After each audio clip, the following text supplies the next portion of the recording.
नरसिंह अवतार भगवान विष्णु के 10 अवतारों में से एक है, जो हिंदू धर्म के प्रमुख देवताओं में से एक तथा सृष्टि के पालनहार माने जाते हैं। नरसिंह भगवान विष्णु का चौथा अवतार थे, जिसमें वे अपने भक्त प्रहलाद की रक्षा के लिए नरसिंह का अवतार लेकर आए थे। माना जाता है कि जब भी अच्छाई और बुराई के बीच संतुलन बिगड़ता है, तो भगवान विष्णु पृथ्वी पर अवतरित होते हैं। अपने नरसिंह अवतार में वह अपने भक्त प्रहलाद को अपने ही राक्षस पिता हिरण्यकश्यप से बचाने के लिए आधे आदमी और आधे शेर के रूप में प्रकट हुए। नरसिंह अवतार की कहानी राक्षस राजा हिरण्यकश्यप से शुरू होती है। हिरण्यकश्यप ने भगवान ब्रह्मा से एक वरदान प्राप्त किया था, जिसने उसे लगभग अजेय बना दिया था। उसे वरदान मिला कि वह न तो किसी मनुष्य या पशु द्वारा, न किसी भवन के भीतर और न ही बाहर किसी अस्त्र से दिन में या रात में या जमीन पर या आकाश में मारा जा सकता है। ब्रह्मा से प्राप्त इस वरदान ने हिरण्यकश्यप को अहंकारी और भ्रमित कर दिया, क्योंकि उसने सोचा कि वह अमर हो गया है। हिरण्यकश्यप एक अत्याचारी बन गया और उसकी पूजा नहीं करने वाले लोगों को परेशान करने और सताने लगा। यहाँ तक कि उन्होंने अपने अलावा किसी अन्य देवी या देवता की पूजा करने से भी मना कर दिया। हिरण्यकश्यप का एक प्रहलाद नाम का पुत्र था, जो कि भगवान विष्णु का भक्त था, और उसने अपने पिता की पूजा करने से इनकार कर दिया।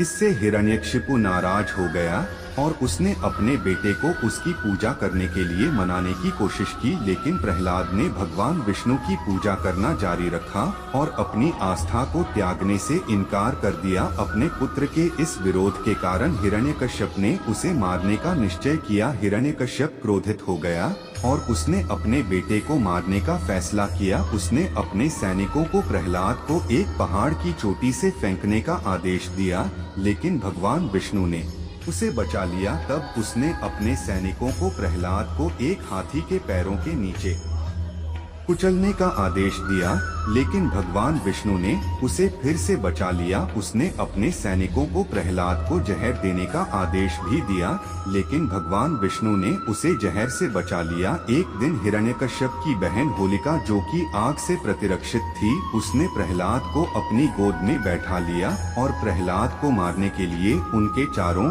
ओर आग लगा दी। हालांकि भगवान विष्णु ने हस्तक्षेप किया और होलिका जलकर राख हो गई, जबकि प्रहलाद सुरक्षित था। यह घटना बुराई पर अच्छाई की जीत का प्रतीक है और इसे होली के रूप में मनाया जाता है। हिरण्यकश्यप को एहसास हुआ कि वह पारंपरिक तरीकों से अपने बेटे को नहीं मार सकता, इसलिए उसने मामलों को अपने हाथों में लेने और खुद भगवान विष्णु को चुनौती देने का फैसला किया। उन्होंने प्रहलाद से पूछा कि उनके भगवान विष्णु कहाँ हैं, और प्रहलाद ने उत्तर दिया कि भगवान विष्णु हर जगह मौजूद हैं। क्रोधित होकर हिरण्यकशिपु ने अपने महल में एक खंभा मारा, यह पूछते हुए कि क्या उसमें विष्णु मौजूद थे, और उसके आश्चर्य के लिए भगवान विष्णु अपने नरसिंह रूप में खंभे से निकले। नरसिंह भगवान विष्णु का एक उग्र और भयानक रूप था। उसके पास एक शेर का सिर और शरीर था, जिसके तेज पंजे और गर्जन की आवाज थी। वह न तो मनुष्य था न पशु, और वह उस गोधूली में अस्तित्व में आया जो न तो दिन था और न ही रात। भगवान विष्णु के इस रूप को देखकर हिरण्यकशिपु चौंक गया और उसने उससे पूछा कि वह कौन है। भगवान विष्णु ने अपने नरसिंह रूप में उत्तर दिया कि वे अपने भक्तों के रक्षक हैं और वे प्रहलाद की रक्षा करने आए हैं। हिरण्यकश्यप ने भगवान विष्णु पर हमला करने की कोशिश की, लेकिन वह भयंकर नरसिंह अवतार का कोई मुकाबला नहीं था। भगवान विष्णु ने अपने नरसिंह रूप में हिरण्यकशिपु को उठाया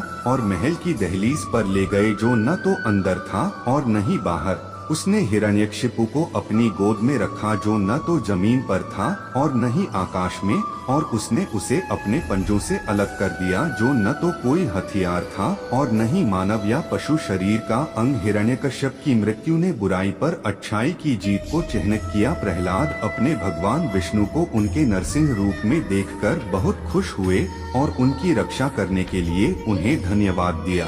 भगवान विष्णु अपने नरसिंह रूप में पूजे जाने लगे। अपने इस भयंकर अवतार में नरसिंह अत्यंत क्रोध में सृष्टि को हानि पहुंचाने लगे, क्योंकि उनका अपने क्रोध पर नियंत्रण नहीं था। यह देखते हुए स्वयं भगवान शिव ने उनके जैसा ही एक विचित्र रूप धारण किया, जिसमें उनके शरीर का आधा भाग पक्षी, आधा भाग शेर तथा आधा भाग किसी अन्य पशु का था। अपने इस रूप में भगवान शिव नरसिंह के सामने गए और उन्हें अपने वास्तविक स्वरूप का बोध करवाया। तब जाकर भगवान विष्णु ने अपने नरसिंह अवतार का त्याग